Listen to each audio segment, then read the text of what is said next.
Nah, satu lagi nih yang mesti diubah pola pikirnya. Tak jarang di zaman serba canggih saat ini sering dipergunakan untuk hal-hal negatif bagi para remaja yang iseng untuk mencari uang.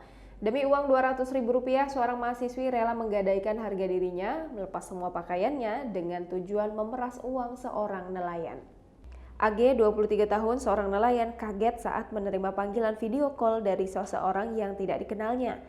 Begitu ia terima panggilan tersebut, ternyata orang yang memvideo call adalah perempuan dalam kondisi tanpa busana. AG merupakan seorang nelayan di Kabupaten Bantaeng, Sulawesi Selatan. Gara-gara itu, AG dapat ancaman dari wanita itu. Sementara itu, wanita yang melakukan pengancaman sekaligus pemerasan itu adalah SNH. Dia menjelaskan wanita yang sebelumnya tidak dikenalnya itu tiba-tiba menghubunginya melalui video call WhatsApp. Saat video call berlangsung, SNH sudah dalam kondisi telanjang. Kemudian SNH langsung screenshot gambar video call yang menampilkan wajah AG dan SNH yang sedang telanjang.